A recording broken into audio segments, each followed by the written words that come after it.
Last night we were talking about how the formation of Malaysia. Tonight we will be talking about how what the, the, the, the protection that we have was actually abused by our very guardian. Last night I did mention about how our very guardian actually take advantage of us. So tonight I'm going to talk about how, right in the beginning, we are a very rich state. Sabah and Sarawak are very rich state. I'm not talking about the timbers. The timbers can stay where they are. I'm talking about the oil and gas. We have plenty of that in our seas. The unfortunate thing is, this was taken from us, actually. So tonight, the story that I'm going to bring to you is actually how we lose this in the first place, and how we managed to get it back accidentally, and how we are still dragging our feet today. So, bear with me and we will go through this one by one.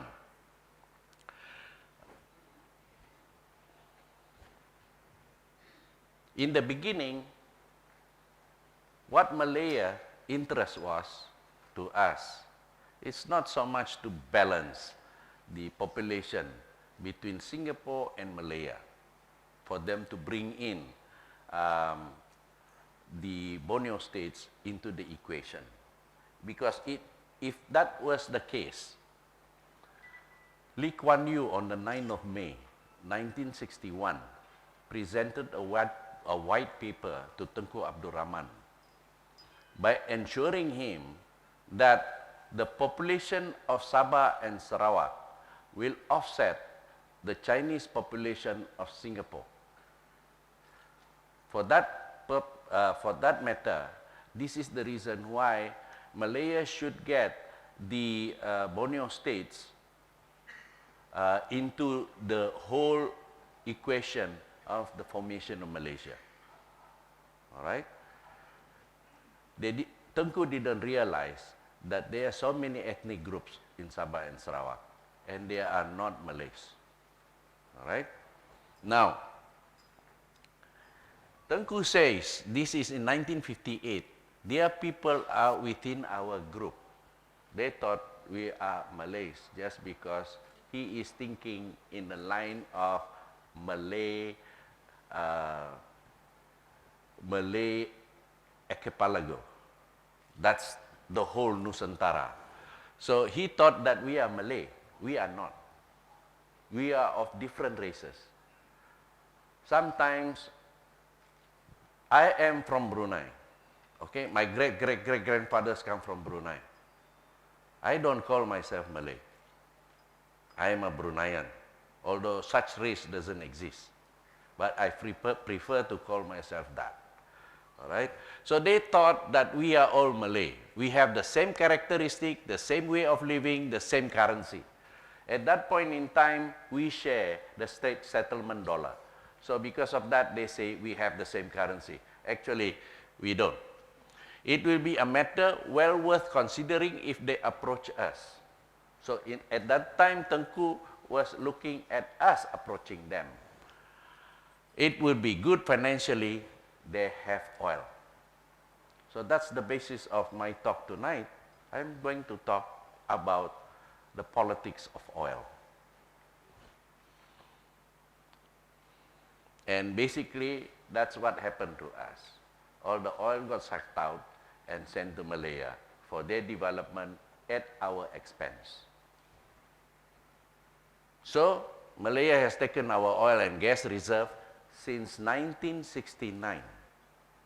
It wasn't in 1974, okay? It was done in 1969. But they keep on postponing development that is due to us. That's what they have been doing. Now, if we take a look at this boundary, this is the 200 economic exclusive zone, mainly at this part. But this part here, this boundary was done in 1930s, so they include that. And in 1954, the British, under the alteration of boundary order in council. Now, this was passed, this was approved by the Queen, order in council in 1954. It states that the extent of our territorial water actually include the continental shelf. I'm going to explain that a little bit later, the continental shelf. So this is Sabah, and this is Sarawak. Now, if you take a look at this, there is a space right in the middle. Now, that space right in the middle, rightly so, it belongs to Brunei. So, there's quite a few people who are blaming the government for giving away LNM, Block LNM. Now, Block LNM is smack right in the middle here. Can we claim that as ours? We cannot, because perpendicular, it is along Brunei waters. The problem happened when Mahathir in 1984 created the economic exclusive zone. So he was taking 200 miles out, and he take this part of Brunei as part of Malaysian water. So because of that, when exchange of letters was made, legally, that portion there, this one, belongs to Brunei. Why? Because our alteration of boundary order in council extend only to this side and this side. It does not include Brunei. But Mahathir in 84 took it upon himself, that is Malaysian water. So, do we still want to argue that Block LNM belong to us? No, it belongs to Brunei. All right? So stop this talking about we are losing 300,000 square miles of sea and all the oil underneath. Because there is plenty where we should be talking about, which we are not talking about. All right? There is plenty here. There is plenty here. That is only a small space. Now, if you consider these two, we are as good as Iraq. We are as good as Iran. You see? We have that resource as well as we have the danger of holding to that resource. Remember that. So the sovereignty of Sabah and Sarawak territorial waters are protected by this alteration of boundary order in council made in 1958 and 1954. Borneo, Borneo alteration of order in council. Now, the North Borneo alteration of boundaries order in council 1954 says, the boundaries of the colony of North Borneo are hereby extended to include the area of the continental shelf. Remember this word, the continental shelf, being the seabed and its subsoil which lies beneath the high seas contiguous to the territorial waters of North Borneo. Sarawak is basically the same thing. This is further supported in the case of Sabah and Sarawak. Sabah have got its land ordinance Cap 68 and Sarawak land code 81, Cap 81. The Sabah land ordinance Cap 68 says section 4, foreshores means that all land lying between the high water mark and the low water mark of ordinary spring tides. And land is defined as so many things, but the part that I want to attract your attention on is E, land covered by water, meaning to say water is also part of the state. Section 24 of the Sabah Land Ordinance, Cap 68, we talk about mineral reserve to the government. There are some people who are arguing that in 1963, there was no oil. As such, in IGC, oil was not discussed. In the Malaysia Agreement, oil was not discussed. These people are actually lying. Because Sarawak, for example, started to pump up to have oil since 1910. All right? So, we have oil. So all coal, mineral, precious stones, and mineral oils are deemed to be reserved to the government. And Section 24(4), it says mineral oils include natural petroleum, gas, bitumen, asphalt, and other bituminous substances with the exception of coal. All right? So all this is mentioned in our land ordinances and land code. So it's nothing alien to us about this issue. Similar protection in Sarawak as well. So additional protection in the Malaysia Constitution, if we take a look at the Malaysia Constitution, Article 8 talk about equality under the law. The concept of equality under the law does not allow the central government to discriminate the people of Sabah and Sarawak to that of Malaya. They cannot develop at our expense. That's discrimination. The central government cannot take away what is rightfully belongs to the people of Sabah and Sarawak without their consent. They cannot take it away. Worse still, when the central government takes something from the people of Sabah and Sarawak and give these stolen assets to a business entity created under an act such as the Petroleum Development Act, such as this act. All right?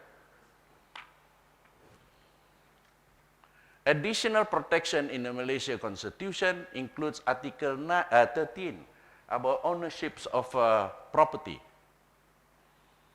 This means that land belongs to the government of Sabah as well as people of Sabah. And in Sarawak, it's the same thing. Land belongs to the people, to the government.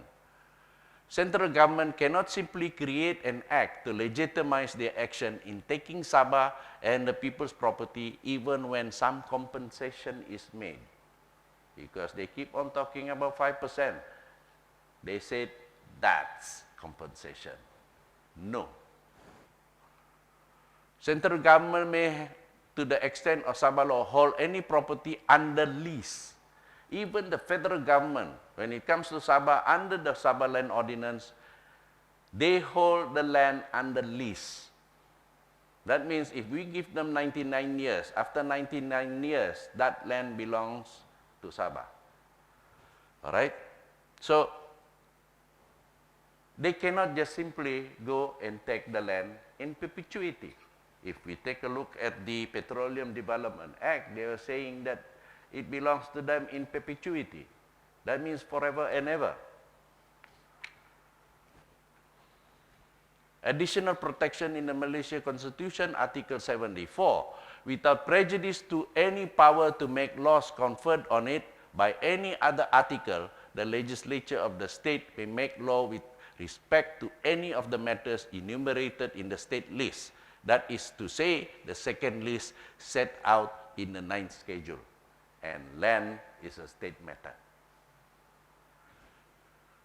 Article 74 clearly spelled out in the 9th schedule, without prejudice to any power to make law conferred on it, areas that the federal government can do, federal list, the state government can do under the state list, and both government can do under the concurrent list. So it's spelled out.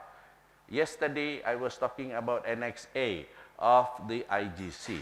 Annex A of the IGC talk about this legislative list thoroughly. And remember last night, I was saying that NXA, it is the state government that gives the power to the federal government. It's not the other way around. So that confirms it.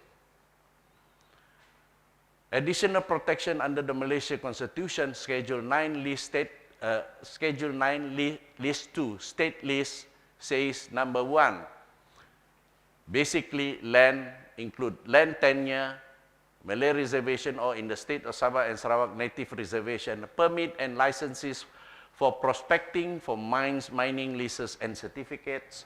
That means when it comes to permits and licenses, that power lies with the state, not with the federal government.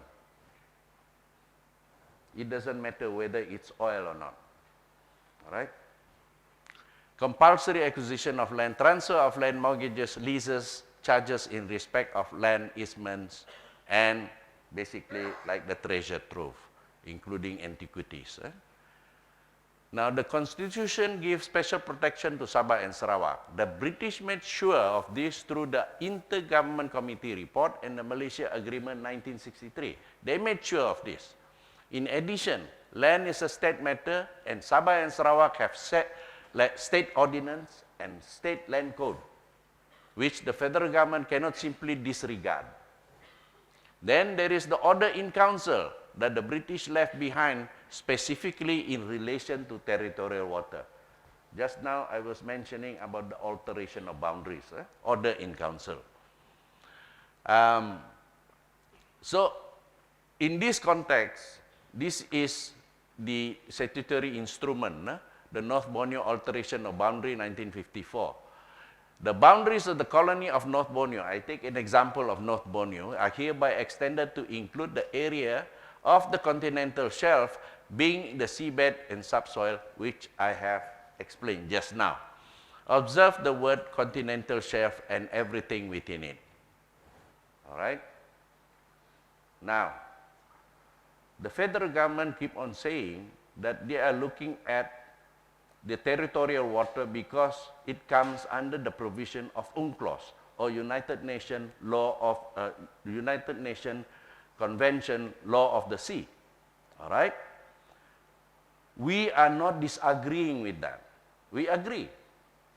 But in as far as their function is concerned, they were to maintain the boundary of this territorial water, not whatever is within the territorial water.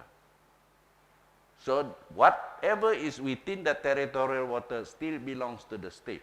But the integrity of the boundary, that is the responsibility of the federal government. Now, according to the United Nations, this is how they divide it. The baseline is here. And this is the legal continental shelf. And that legal continental shelf can extend less than 350 miles away. That's UNCLOS, if you want to know. All right? Now, if we take a look at this diagram, 200 miles are the economic exclusive zone. So that's the boundary just now. All right? 24 miles is the contiguous zone, and the territorial sea is 12 miles. What is happening here is that, later on I'm going to explain that we have 350 miles, but it was suddenly reduced to just 12 miles by the federal government. All right? Now, this one I took this from Heller and Tross, 1998, and this is how he drew the economic exclusive zone. That's the Malaysian territorial water of about 12 miles. All right, Brunei, that's how it comes out from there, perpendicular to that. And if you are looking at China's airstrip is somewhere there. It's outside. It's not inside. And our terumbu is somewhere there. Our layang-layangan. So under normal circumstances, land in Sabah and Sarawak is well protected. according to the safeguard and caveats provided for in the Malaysia Constitution, Malaysia Agreement, and the Intergovernment Report, under normal circumstances. But when the normal circumstances turn into abnormal circumstances, that is when the Sabah and Sarawak rights can be taken with impunity under not normal circumstances. Abnormal circumstances occurs when the Yang di-Pertuan Agong declare the nation in a state of emergency as per Article 150 in the Malaysia Constitution. That becomes abnormal. And the only time when Sabah and Sarawak have no protection from the Constitution, while the Malaysia Agreement and the Intergovernment Committee report are made powerless during a state of emergency. That's when our protection was made powerless. So on May 13, 1969, there was racial riot in KL, in Kuala Lumpur, some of the major towns, Ipoh, in Penang. Okay, it has nothing to do with Sabah and Sarawak. But on the 15th of May, 1969, a state of emergency was proclaimed which covers the whole nation, and Parliament was suspended. At that time, even Sarawak was still doing its election, and they have to postpone it. They didn't finish the election until 1971.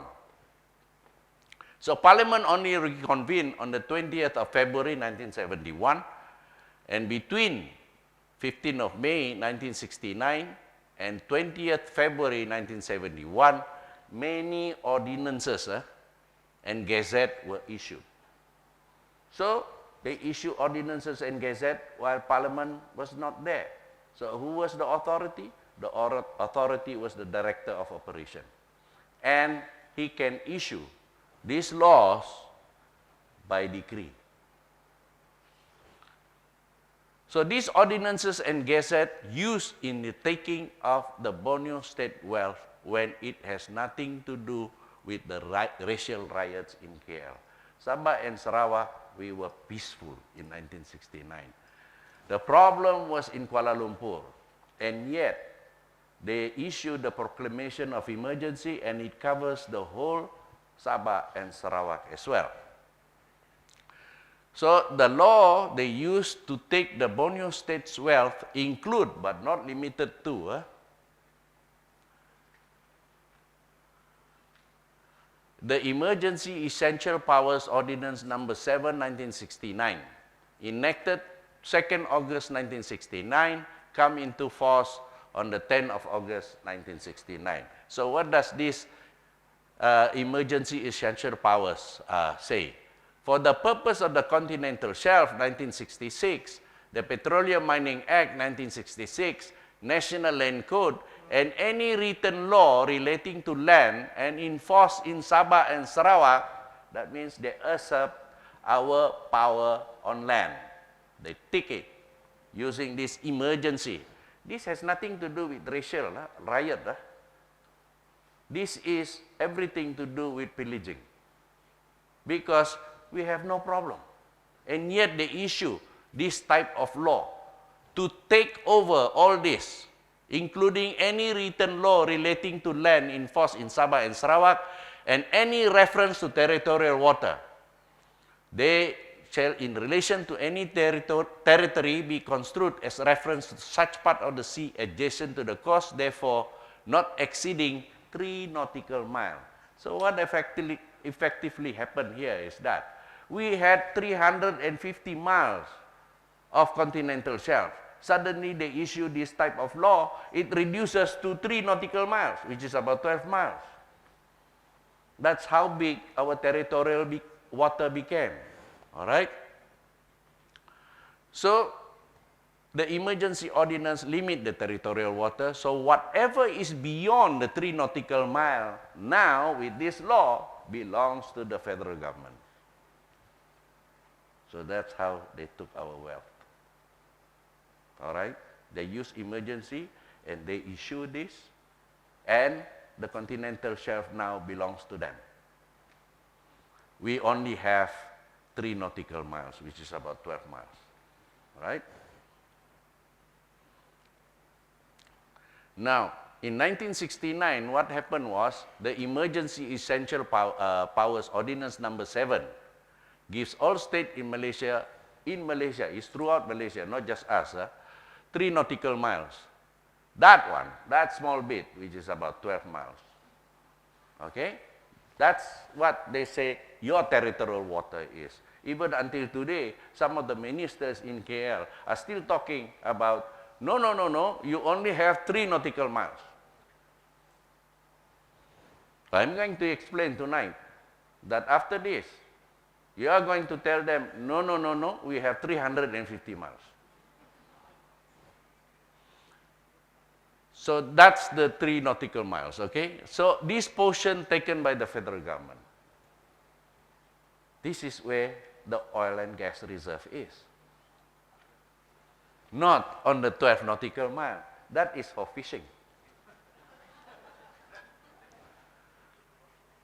Now, so this is the extent of our territorial water, and they have taken basically the main part of it, all right? In 1963, the same as 1954 and 1958. Remember, this was the limit of Sabah and Sarawak territorial water since 1954, given by the Queen through the Order in Council.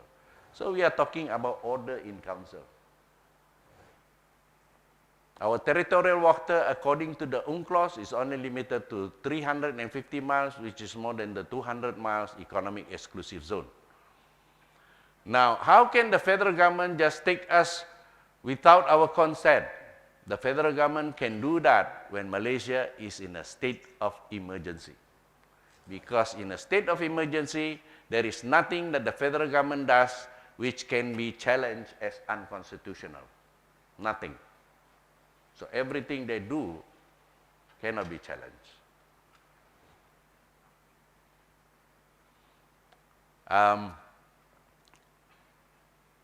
And then there is this Emergency Essential Power Ordinance number 10, 1969, dated 8 November 1969, in a gazette which enforced Continental Shelf Act 1966 and Petroleum Mining Act 1966. You see, before this period, before 1969, they have passed a law called the Continental Shelf Act 1966 and the Petroleum Mining Act 1966. Both of these laws cannot be applied in Sabah and Sarawak in 1966 without the consent of our state government. So they waited until the state of emergency, then they gazette these 2 acts to be applicable to Sabah and Sarawak. This is the Continental Shelf Act. If you observe, that one there, that was made on the 8th of November 1969. Very clear, during the emergency. And the law gazetted under the emergency power and Parliament was suspended at that time. So that means now, after 8th of November 1969, the continental shelf of Sabah and Sarawak belongs to the federal government. This is what the Act talk about. In this Act, unless the context otherwise required, continental shelf means the seabed, subsoil, and submarine area adjacent to the coast of Malaysia, but beyond the limits of the territorial water of the state. That means they reduce you to 3 nautical miles, the rest they take through this Act. This is to synchronize the Emergency Essential Powers Ordinance number 7 with the Continental Shelf Act 1966. In the case of Sabah and Sarawak, the federal government can only claim the territorial water beyond 350 miles. That is if there was no state of emergency. If they want to take territorial waters, yes, they can take, but beyond the 350 miles. Below 350 miles belong to the respective state.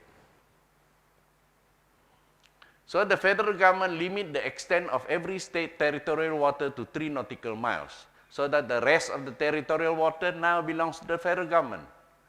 But this was done without the consent of the states as provided by the Constitution.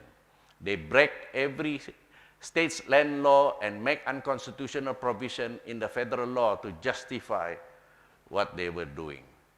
So in 1969, they take over the territorial water forcefully and all our oil and gas reserve in 1969. So they took that in 1969, okay? It was only later, the Petroleum Development Act was passed in 1974, which bring us to 3 most important things to remember in the Petroleum Development Act. I call it PDA 74. This act created Petronas. That's the first one. Petronas is actually a company created basically under this act, and is wholly owned by the federal government. And this act transfer ownership of all territorial water. Remember, after 1969, all the territorial water now belongs to the federal government. So when they passed this act, what they did was they transfer all that continental shelf that they took over from Sabah and Sarawak and put it in Petronas. Enforcement only commenced after execution of the vesting order. So 2 things that they did under this, under Petroleum Development Act. The first one, they get an agreement between Petronas to be signed with the state government. So they sign an agreement, all right? But that agreement cannot be executed until the vesting order was also signed. I'm not too sure about Sarawak. I am quite sure about Sabah. The agreement was signed on the 14th of June, 1976. But the vesting order was never signed. Meaning to say, the agreement is null and void. All right? Because the vesting order that they have shown me for the Sabah agreement was actually signed by Tun Razak. So Tun Razak have no authority to sign on behalf of the state. It should be signed by the state. It wasn't. This act did not give power for Petronas to sell petroleum and gas. And that's another interesting thing. If you read this Petroleum Development Act, you find that Petronas don't have the ability to dispose, meaning to say to sell. So who sell for Petronas? Until today, this question remains unanswered. This is the vesting order that I managed to lay my hands on the Petroleum Development Act 1974, and this was actually signed by Tun Razak, all right? And this was signed on the 26th day of March 1975, even before the agreement was signed. The vesting order was already signed. So meaning to say, the federal government handed over all the continental shelf to Petronas on the 26th of March 1975. So whether the leaders of Sabah and Sarawak sign or don't sign the Petronas agreement, it doesn't matter. They have taken it using the emergency power. The leaders sign, they get the 5%. They don't sign, the state get nothing. That's what happened. So enforcement only commenced after execution of the vesting order under Section 2.2 of the Petroleum Development Act. This is the reason it was Tun Razak who signed the continental shelf to Petronas in 1975. The agreement was signed in 1976. Sarawak, I believe, signed it in 75. Before or after this 26th of March, that I'm not sure. By virtue of the Emergency Essential Power Ordinance number 7, the Continental Shelf Act 1966, the continental shelf of Sabah and Sarawak is owned by the federal government. It's already owned by the federal government. There was nothing that the leaders in Sabah or Sarawak can do at that time. Nothing. It was already taken. So the Petroleum Development Act 144 is just a red herring. Petroleum Development Act 144 was used to mislead people who wants to challenge its legality. Because if you want to challenge the legality, you don't challenge PDA 74. You challenge the continental shelf. But a lot of people keep on hitting on Petroleum Development Act. That's why there was no answer. It is unconstitutional act to create a special purpose vehicle, SPV. Petroleum Development Act 1974 was actually to create a special purpose vehicle. The act cannot be brought to court, but you will never pin it down. The asset is given to Petronas as gift. So it's difficult.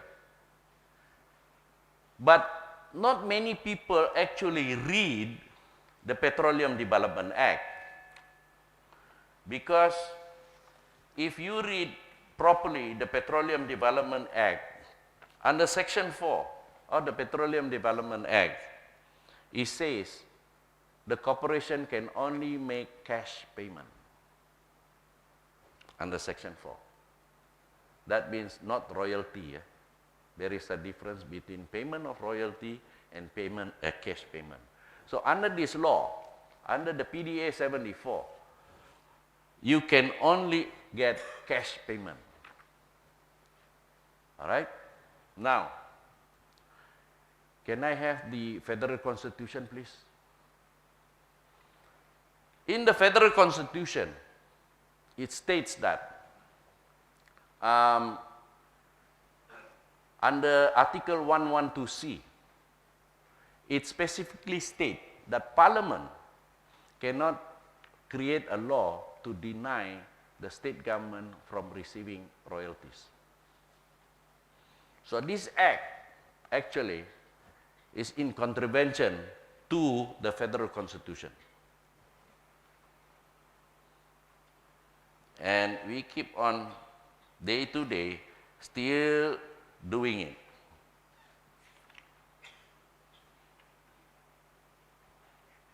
Okay. Under 112C, special grants and assignment of revenue to states of Sabah and Sarawak. What it says under sub-article 4B, shall not authorize Parliament to prohibit the levying of royalties on any minerals by the state, or to restrict the royalties that may be levied in any case, so that the state is not entitled to receive a royalty amounting to 10%. That's what it says here. Here it says you can only be paid cash payment. So if you put this thing together, that means this Petroleum Development Act 1974 is not constitutional. So what have they been doing since 1974? Doing something which is unconstitutional? Probably during the state of emergency, yes. But after the state of emergency being lifted, that means this now can be called as unconstitutional. So often deception are used to sidetrack ignorant Sabahan and Sarawakian leaders. You have no say. That's what they keep on saying. All right? So people who don't read this and start reading this, accept it as gospel truth. We have no say. It's truth. Actually, it's not. So tough time never lasts. Tough people do. So I think Sabah and Sarawak people are tough people. Power can only last if one were able to use them. Second generation leaders in Kuala Lumpur is not satisfied just to be a Malaysian leader. They want to be a global player. So part of the prerequisite to get rid of draconian laws in Malaysia, it was the internal ISA and the state of emergency which continue to get rid of the ISA and the state of emergency which continue for 42 years. One constitutional expert have this to say: the people don't see it. They think the promise to repeal the ISA was the most important announcement, but it is the lifting of emergency proclamation that would have the largest impact on the country. And this is Professor Dato' Saad Salem Faruqi who says that. He warned before the lifting of the emergency. That's the guy. He says emergency law numbering in the hundreds, actually 77 only, would expire within 6 months once the emergency proclamation was revoked based on Article 1507 of the Federal Constitution. This emergency law, some goes as far back as 40 years, touch on many aspects of life. All of them will expire with the end of emergency, but some of them may still be needed, such as the ones on territorial water. So actually, he made that warning well before the lifting of the emergency. But I think nobody read. So he acknowledged that with the lifting of the state of emergency laws pertaining to territorial water is also annulled. So remember just now the continental shelf? Remember just now when they reduced the size of our territorial water to 3 nautical miles? So all those becomes annulled. The reason? He says there, it stopped 6 months from the day the proclamation was made. This was made on the 24th of November 2011. So I believe this is the only one thing that Najib has done right.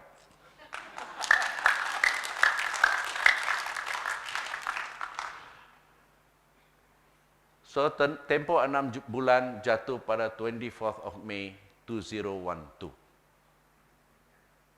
This means Continental Shelf Petroleum Mining Act, the Emergency Essential Power Ordinance number 7, 1969, is not enforceable in Sabah and Sarawak territorial water anymore. Meaning to say, the continental shelf goes back to us.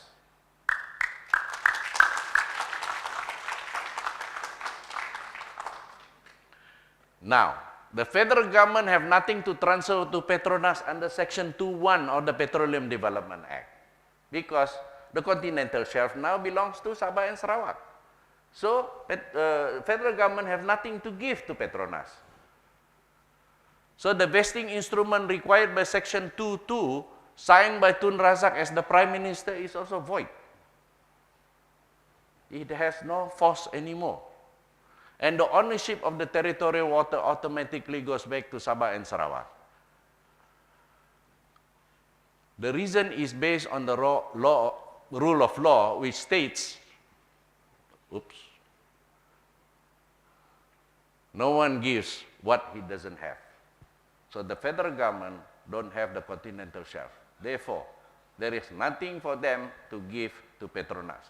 Therefore, Petronas don't hold this asset. Therefore, what is Petronas doing? Drilling our oil in our territorial water.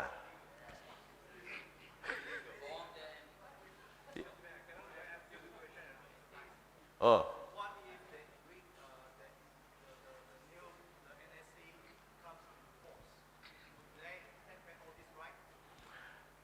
It's not that simple, because what we recognize as the only thing that makes us powerless is Article 150. That's all. So the NSC is not 150. Because 150, you require the Dewan Rakyat to support as well as the Agong to assent. It's not as simple as the NSC. All right? That's number one. Number two, the NSC, before it can be applied to Sarawak, have to be accepted by the people in Sarawak. Okay? It's not the case that you have MP from Sarawak agree to this, means now Sarawak will have to use it. No, because the power lies in the DUN, not the MPs. So only when the DUN say yes, then it will be applied. Otherwise, it won't be applied. All right? So what I'm worried about is we go and burn a few tires and suddenly they declare us emergency. That I'm worried.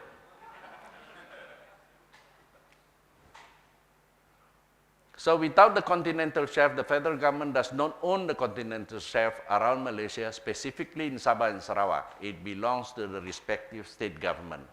I believe that is one of the reasons why Kelantan rejected Act 750, that which is the territorial water.